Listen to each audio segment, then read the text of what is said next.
Bonjour à tous et bienvenue pour cette nouvelle analyse des principales crypto-monnaies faite pour le compte de la page Facebook cryptagora.lu avec une configuration technique qui est en train de se retourner puisque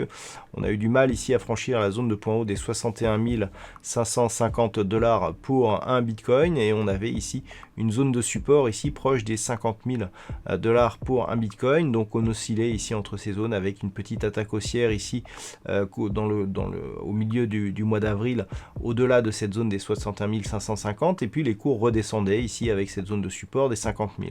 Et puis on voit ici que sur cette configuration, la zone des 50 000 $ pour un Bitcoin, alors elle est certes préservée, mais elle a été un peu plus attaquée aujourd'hui avec donc cette bougie qui vient vraiment créer un bel enfoncement. On est sur une dynamique ici qui longe quand même la bande de Bollinger inférieure et il n'est pas exclu que l'on connaisse une phase de consolidation prochainement avec comme premier objectif ici la zone des 42 000 $ pour un Bitcoin. Alors au vu de la hausse précédente, c'est une consolidation qui ne remettrait pas du tout en cause la dynamique haussière moyen-long terme de cette crypto-devise, mais on aurait en tout cas un point d'inflexion ici, c'est-à-dire que tant que les cours restent au-dessus de cette zone des 42 000 et sous donc cette zone des 62 000 grossièrement, on serait dans une phase ici de consolidation dite horizontale, donc entre cette zone de résistance et ce niveau de support. Ce n'est que sur une rupture ici de ces 42 000 que l'on aurait un signal de consolidation, avec dans ce cas-là un objectif de retour sur la zone des 29 000 $ pour un Bitcoin. Donc pour l'instant,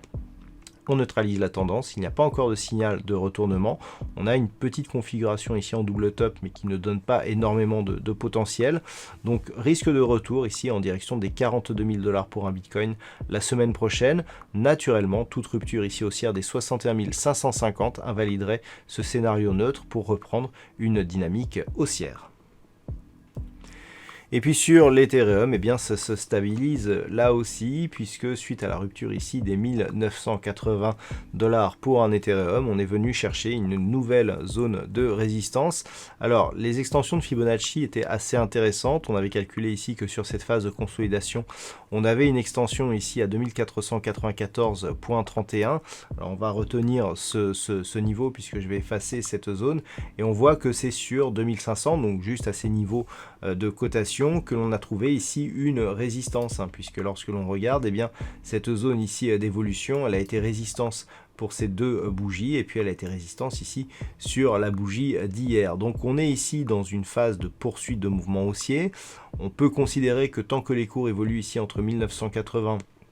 et cette zone des 2500 $ pour un Ethereum, on se place, vu qu'il y a deux contacts, dans une évolution de neutralisation, voire de consolidation horizontale de la dynamique haussière. Par contre, sur rupture ici de cette zone des 2500 $ pour un Ethereum, on aurait une reprise de la dynamique. Par contre, une rupture ici de cette zone des 1980 $ pour un Ethereum, serait un signal de consolidation avec un objectif de retour ici sur cette zone intermédiaire des 1560 $ pour un Ethereum, mais surtout de cette zone ici des 1424, ancien point haut historique de l'Ethereum, qui pourrait donc se transformer en support.